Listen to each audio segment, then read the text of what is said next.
Kita bersyukur kepada Allah Subhanahu wa taala karena oleh Allah Subhanahu wa taala dalam majlisul ilm untuk mendengarkan ayat-ayat Allah dan mendengarkan hadis-hadis Rasulullah sallallahu alaihi wasallam.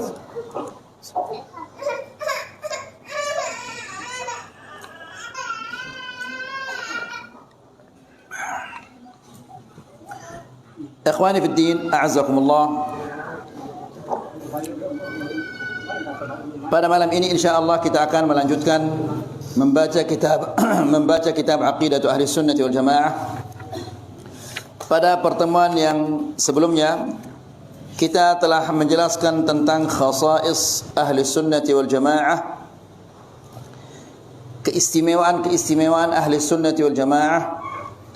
Di antara keistimewaan yang dimiliki oleh Ahli Sunnah wal Jamaah yang tidak dimiliki oleh kelompok-kelompok yang lainnya, yaitu al-wasatiyah. Mereka pertengah-tengahan, berada di tengah-tengah. Mereka tidak ghulu, mereka juga tidak tafrid. Tidak memuji secara berlebihan, tidak meremehkan sehingga merendahkan. Dan kita katakan di pertemuan yang sebelumnya, Ahlus Sunnah wal Jamaah mereka adalah tengah-tengah di babul asma was sifat antara ahli ta'til dan tamthil. Jadi Ahlus Sunnah wal Jamaah mereka menetapkan sifat-sifat Allah Subhanahu wa taala, mereka tidak menta'tilnya, mereka juga tidak mentamthil. Kita lanjutkan sekarang ayo ikhwah. Yang kedua, wasatun fi babil wa'd bainal murji'ah wa bainal wa'idiyah. Mereka tengah dalam bab al-wa'd, bab janji antara murji'ah dan wa'idiyah, yaitu orang-orang Khawarij. Fal murji'ah qalu, orang-orang murji'ah ini mereka mengatakan la yadurru ma'al imani dhanbun kama la yanfa'u ma'al kufri ta'ah. Ini pendapat yang luar biasa sesatnya. Mereka mengatakan la yadurru ma'al imani dhanbun. Apabila orang itu sudah mengimani di dalam hatinya, beriman di dalam hatinya, maka dosa apapun yang dia lakukan tidak jadi masalah. Dia mau berzina tetap dia mukmin, dia mencuri tetap dia mukmin, dia tidak salat juga tetap dia mukmin. Ya, la yadurru ma'a al-imani dhanbun. Bagaimanapun dosa yang dia lakukan, selama dia mukmin, ada keyakinan di dalam hatinya, ada iman di dalam hatinya, maka apapun dosa yang dia lakukan itu enggak jadi masalah. Kama la yanfa'u ma'al kufri ta'ah. Sebagaimana orang yang kafir tidak berguna baginya ketaatan. Orang yang kafir apa saja yang dia bangun sekolah, dia tetap enggak dapat pahala. Dia berbakti kepada kedua orang tua, dia tetap tidak mendapatkan pahala. Dia bersedekah, apa saja yang dia lakukan oleh orang kafir, maka dia tetap tidak akan mendapatkan pahala karena dia tidak beriman. Ya, makanya mereka mengatakan kalau dia beriman maka silahkan lakukan apa saja. Faham maksudnya ya ikhwah? Ya, ini pendapat orang-orang murji'ah. Ya, sebagaimana orang yang di dalam hatinya ada iman, ya, imannya itu tidak akan dikurangi sedikit pun dengan dosa-dosa yang dia lakukan, sama persis seperti orang yang kafir yang tidak berguna baginya ketaatan. Apapun ketaatan yang dia lakukan oleh orang kafir itu tidak berguna baginya. Ya, dia salat, dia puasa, dia sedekah, dia haji, dia kafir, apa manfaatnya bagi dia? Semua itu tidak berguna. Wa za'amu anna al-imana mujarradut tasdiq bil qalb. Mereka mengatakan bahwa iman itu hanya sebatas tasdiq, mempercayai dari dalam hati. Hanya itu saja. Yang penting dia beriman di dalam hatinya, yakin di dalam hatinya. Maka meskipun dia tidak sholat, dia tidak puasa, dia tidak melakukan ketaatan-ketaatan, itu enggak jadi masalah. Enggak apa-apa, dia tetap mukmin. Ya, dan imannya sempurna. Karena mereka mengatakan amalan-amalan ini tidak merupakan syaratul iman, tidak merupakan syarat dalam keimanan. Wa illam yantiq biha, wa illam yantiq bihi, meskipun dia tidak mengucapkannya, hanya sekedar keyakinan di dalam hati saja. Wa akharul a'mala 'anil iman, dan mereka mengatakan bahwa amalan-amalan ini tidak termasuk bagian dari iman. Ya, makanya tadi mereka mengatakan meskipun dia tidak mengamalkan apa saja, dia tetap mukmin. Karena mereka meyakini bahwa amalan-amalan ini bukanlah bagian dari iman. Ya, sehingga karena dia bukan bagian dari iman, meskipun kita tinggalkan dia tidak apa-apa. Ini pendapat siapa yang ayol ikhwah? Orang-orang Murji'ah.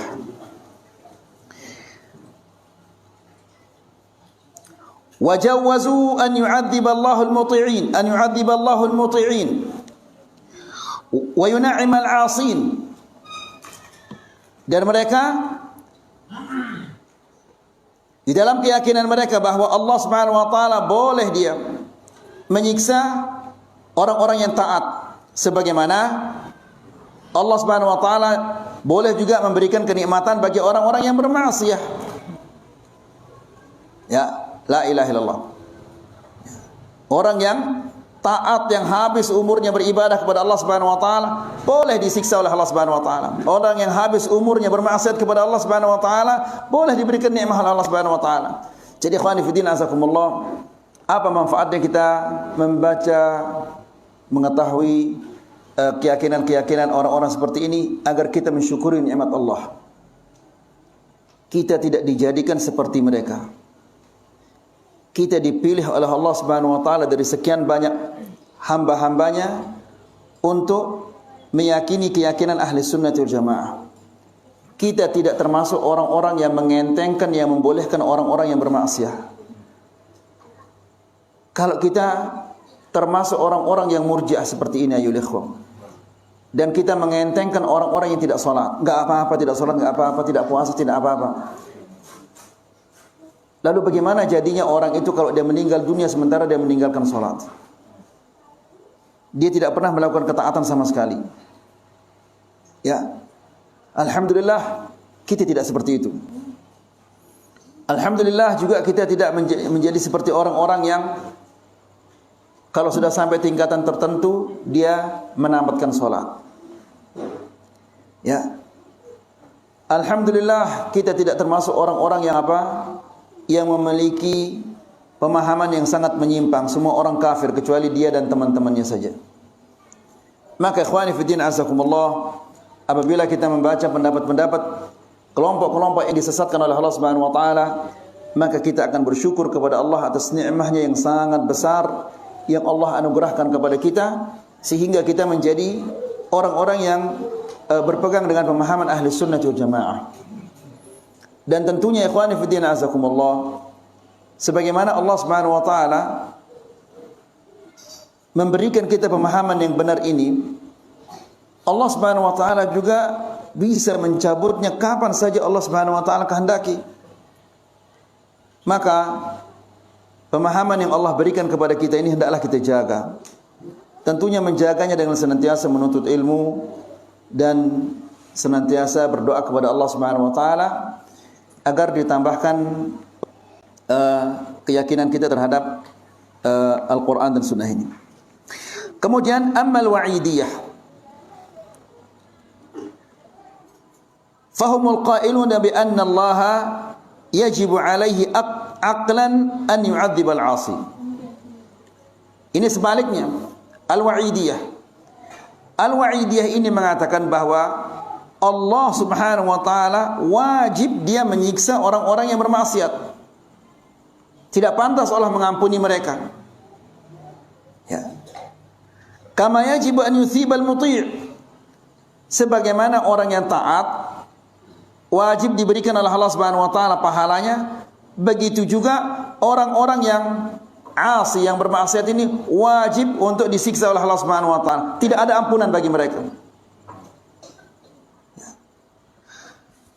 Faman mata ala kabiratin wa lam yatub minha, menurut kelompok Al-Wa'idiyah ini, barang siapa yang mati di atas dosa besar, misalnya dia meninggal dunia, dia belum tobat dari satu dosa besar, minum khamar misalnya, atau dia berzina, atau yang lain-lainnya, maka dalam aqidah orang-orang Wa'idiyah ini, la yajuzu indahum an yaghfirallahu lah.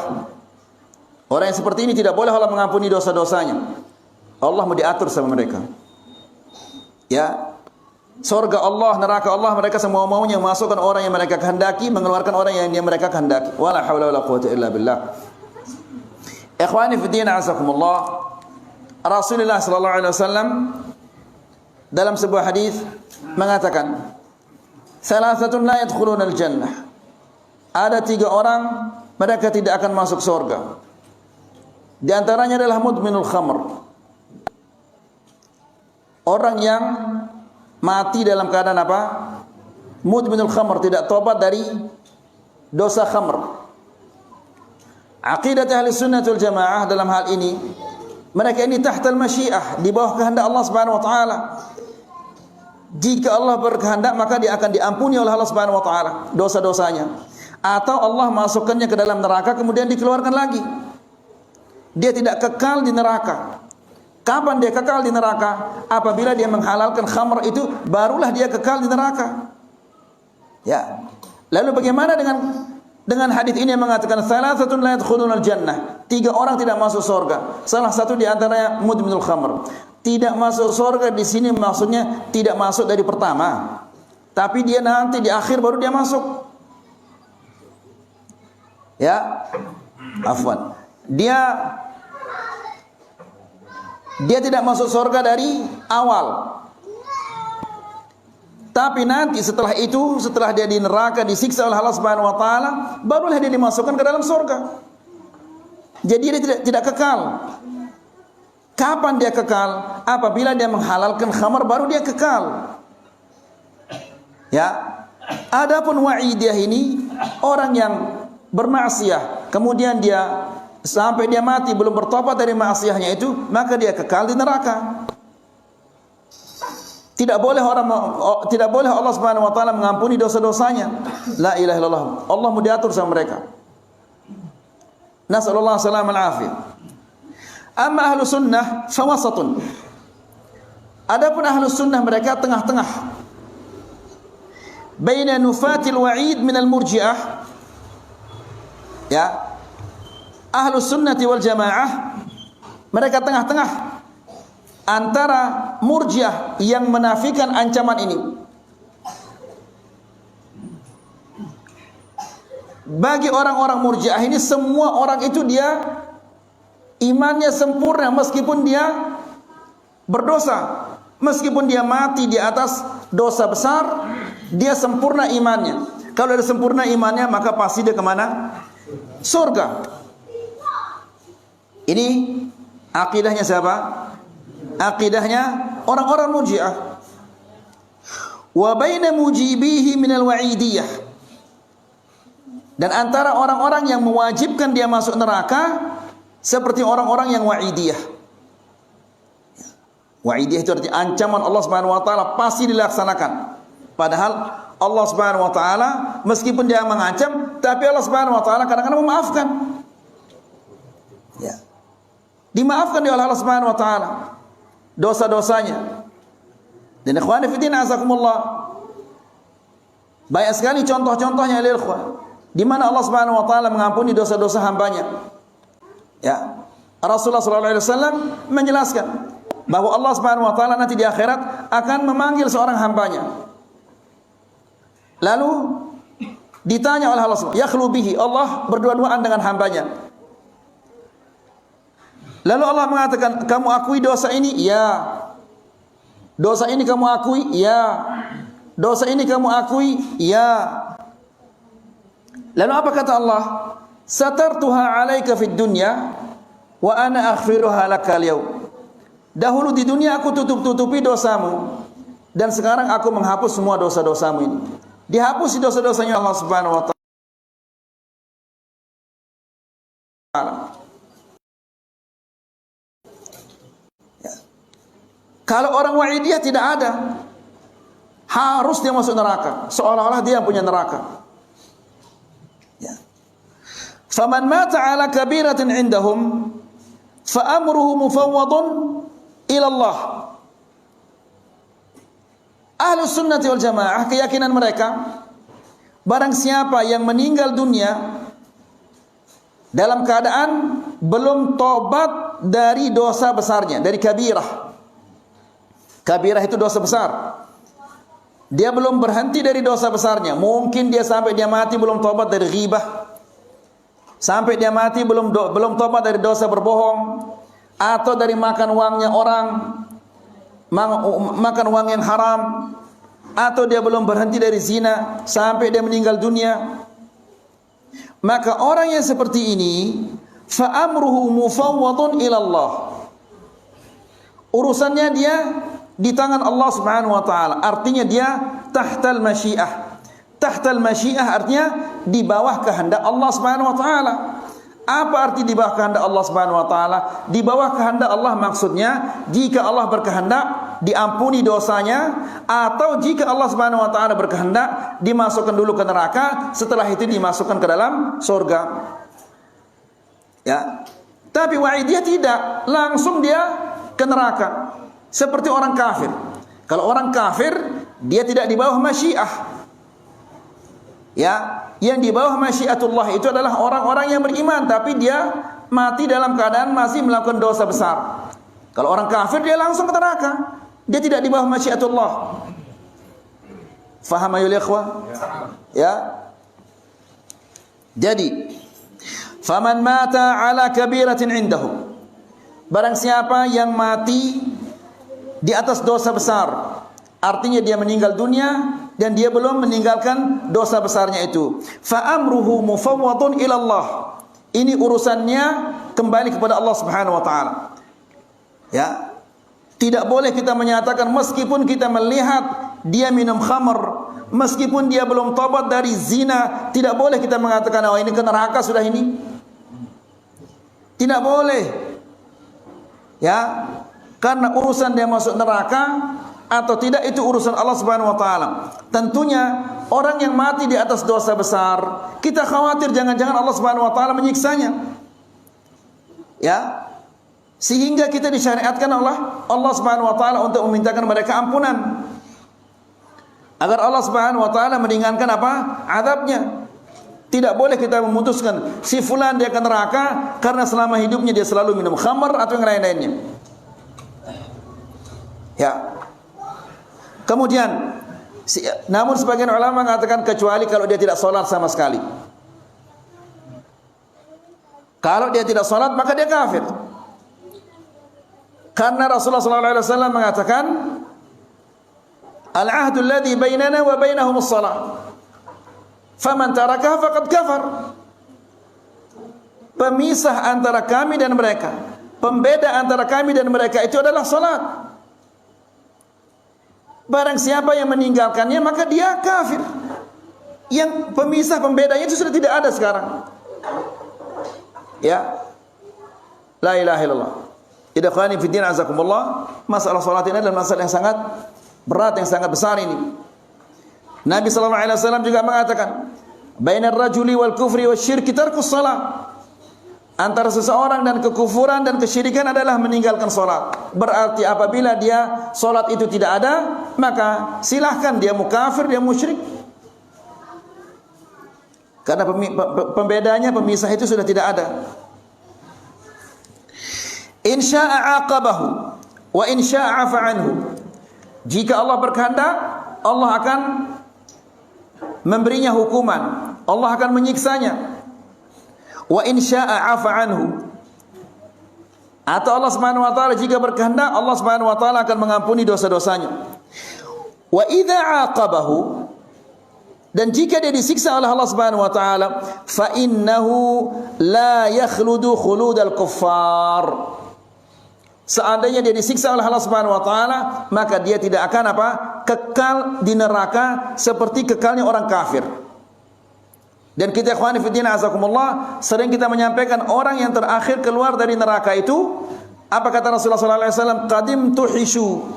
Mereka sudah menjadi arang yang menyala. Ya, dia yang terakhir keluar dari neraka. Ya. Lalu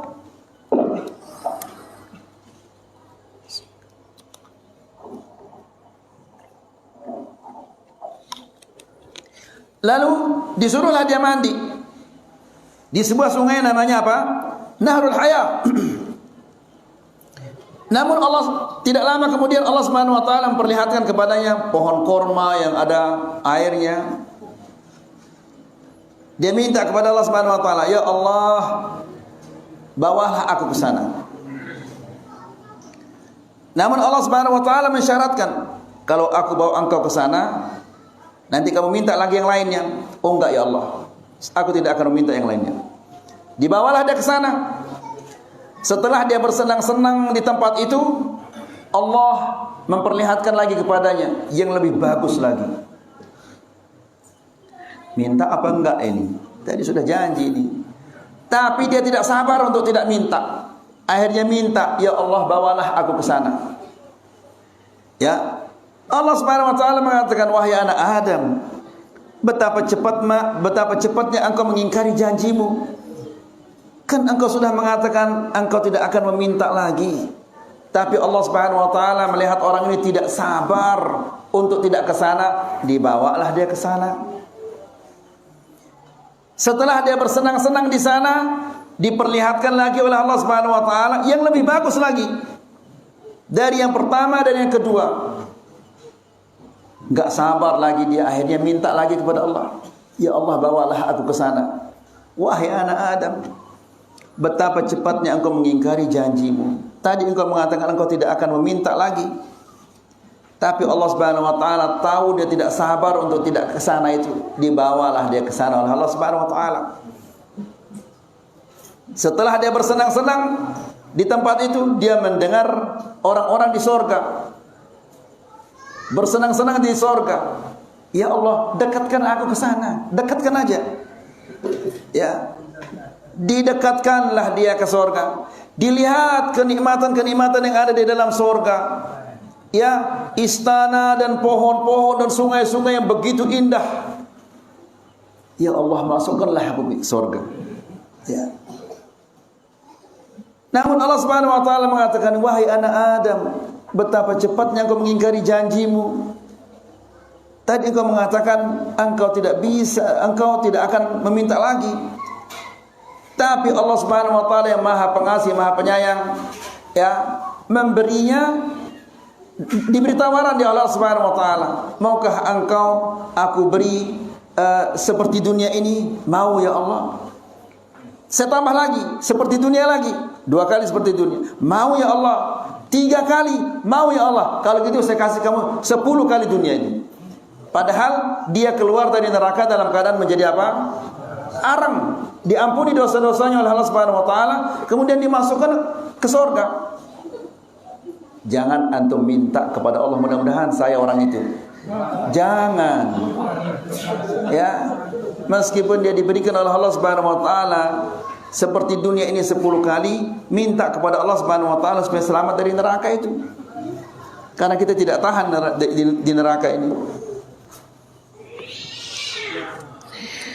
Jadi, wa idza 'aqabahu biha, dan jika dia disiksa oleh Allah Subhanahu wa taala dengan neraka itu, fa innahu la yakhludu khuludal kuffar. Namun dia tidak kekal seperti kekalnya orang kafir. Karena orang kafir dia tidak di bawah masyiatullah. Bal yakhruju minan nar wa yadkhulul jannah. Dia akan keluar dari neraka dan masuk ke surga. Kemudian wasatun fi mas'alati takfir. Ahli sunnah juga dia tengah-tengah dalam masalah at-takfir, mengkafirkan orang lain. Wa hadhihi al-mas'alatu dakhilatun fil faqrah allati taliha.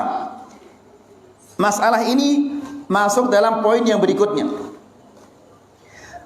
Fa bainama najidu fariqan yatasarra'una fi itlaq al-kufr. Kita melihat ada sekelompok yang begitu cepat memberikan label kafir kepada orang lain. Ya, fayukaffiruna bil kabirah. Mereka mengkafirkan orang-orang dengan dosa-dosa besar yang dia lakukan. Padahal ikhwani fiddin azakumullah, orang supaya jadi dikatakan dia kafir harus memenuhi syarat-syarat dan tidak ada mawani', tidak ada penghalangnya. Ya, jadi selama penghalang itu ada, tidak boleh dia dikafirkan. Ya, di antara syarat-syarat untuk mengkafirkan orang, al-ilm, al-qasd, al-ikhtiyar. Ya, al-ilm artinya dia tahu ini perbuatan mengkafirkan, lalu dia kerjakan. Ya, ada ilmu. Kalau dia tidak tahu kalau ini perbuatan yang mengkafirkan, meskipun dia kerjakan, tidak boleh kita kafirkan karena dia tidak tahu. Bagaimana kita akan mengkafirkan orang sementara dia tidak tahu? Allah Subhanahu wa taala berfirman di dalam Al-Qur'an, "Wa ma kunna mu'adzibina hatta nab'atha rasula." Kami tidak akan menyiksa seseorang itu sampai kami mengutus seorang rasul untuk menjelaskan kepada umatnya bahwa ini haram, ini syirik, ini tidak boleh. Apabila hujjah itu sudah sampai kepada mereka, lalu mereka tetap melanggarnya, barulah Allah menyiksanya. Ya. Jadi syarat at-takfir, syarat kufur yang pertama adalah al-ilm, dia harus punya ilmu.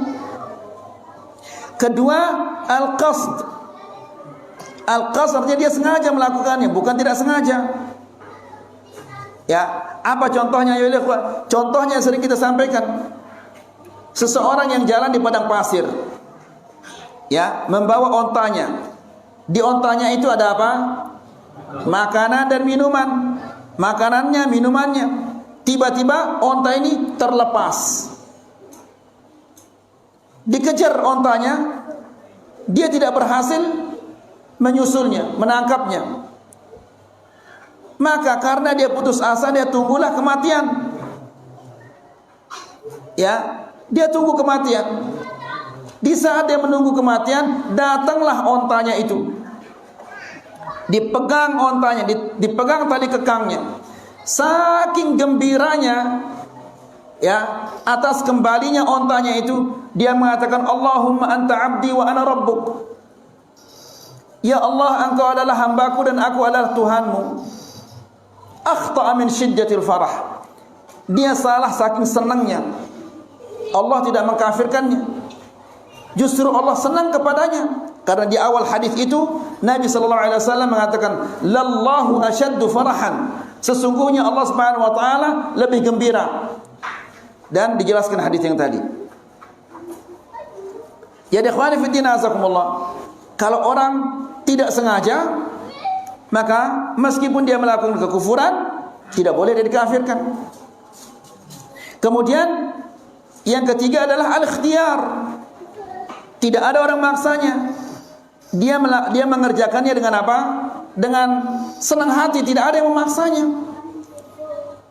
Kalau dia dipaksa, meskipun dia melakukan kekufuran, tidak boleh dikafirkan.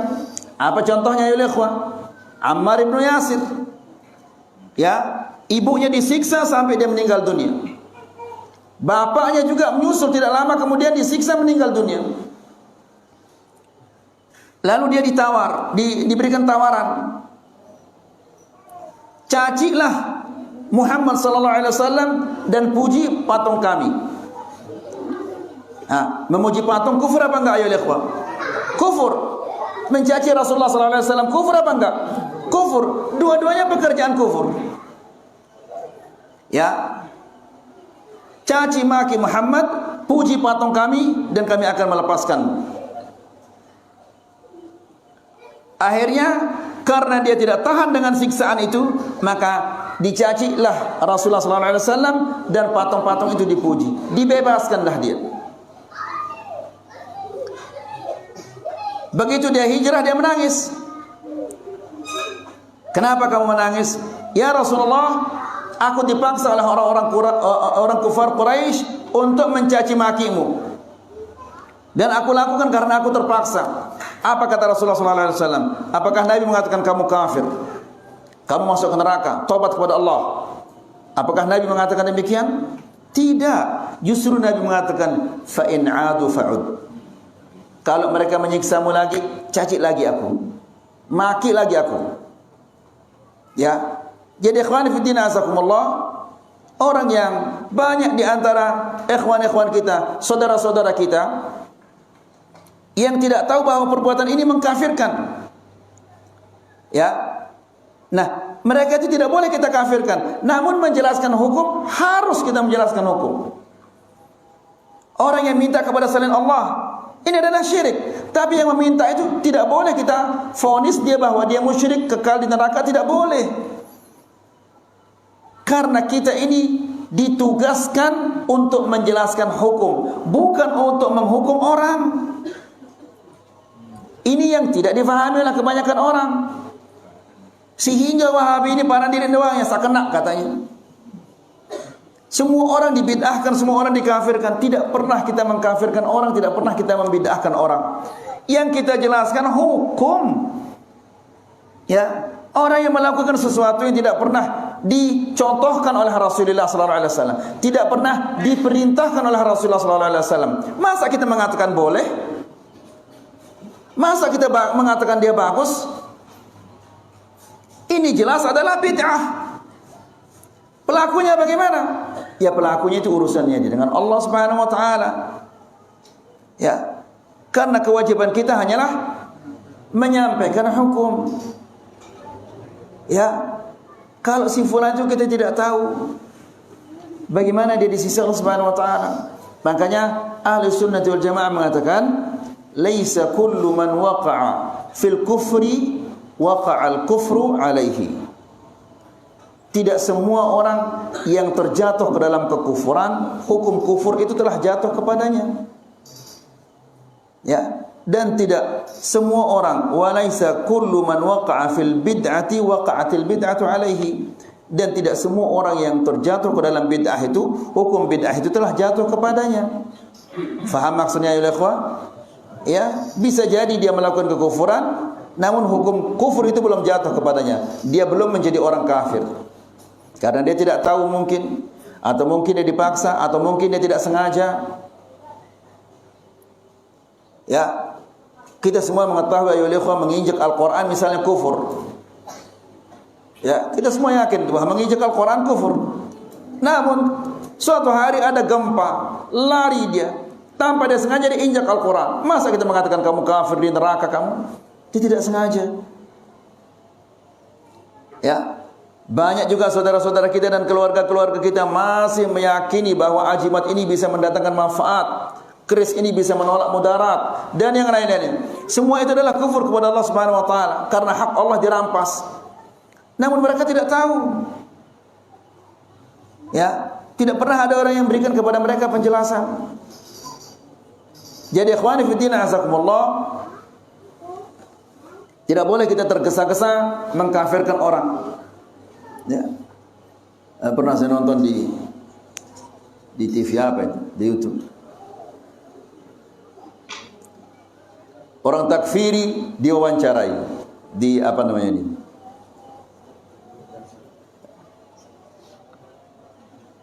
Ditanya semua orang kafir. Semua orang kafir, terus yang muslim siapa?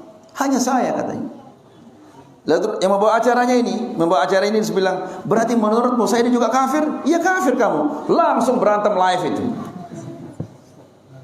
Ya, nas'alullah salaman afiyah. Fayukaffiruna bil kabirah. Mereka mengkafirkan orang-orang karena mereka melakukan dosa-dosa besar. Dan ikhwani fi din azakumullah, betapa banyaknya sekarang di Indonesia orang-orang seperti ini. Pemimpin-pemimpin dikafirkan, pemimpin kita kafir, semua kafir. Yang mengikuti pemimpin juga kafir, yang taat kepada pemimpin kafir. Kita semua kafir. La ilaha illallah. Padahal seandainya dia berfikir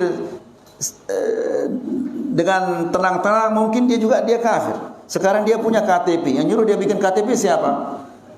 Ya, ulil amri, berarti dia taat kepada ulil amri, kafir juga dia. Ya, kalau ada lampu merah dia berhenti di lampu merah. Yang mengadakan lampu merah di tengah jalan itu siapa itu? Ulil amri, berarti dia taat ulil amri, kafir juga. Ya, la ilaha illallah. Jadi mereka mengatakan ulil amri ini dia kafir karena dia tidak mempraktekkan Al-Quran dan Sunnah. Sementara orang yang pakai celana pendek nggak pernah dikafirkan. Ya, apakah orang wanita-wanita yang keluar pakai celana pendek, baju yang ketat, apakah mereka itu juga mengamalkan Al-Quran dan Sunnah? Nah, terus orang-orang yang di kafe-kafe ini yang nyanyi-nyanyi, apakah mereka juga mempraktekkan Al-Quran dan Sunnah itu? Kenapa mereka tidak dikafirkan? Kenapa hanya pemimpin saya dikafirkan? Ini ada apa ini ya ikhwan? Mungkin maunya kalau mereka sudah naik jadi ini, mungkin mereka akan berhenti untuk mengkafirkan. La ilaha illallah. Loh, kok kamat deh ini? Hah? La ilaha illallah. Lagu itu cukup. Wa sallallahu ala nabiyina Muhammad walhamdulillahi rabbil alamin. Tiba-tiba sudah kamat, enggak ada suara azan, enggak ada suara.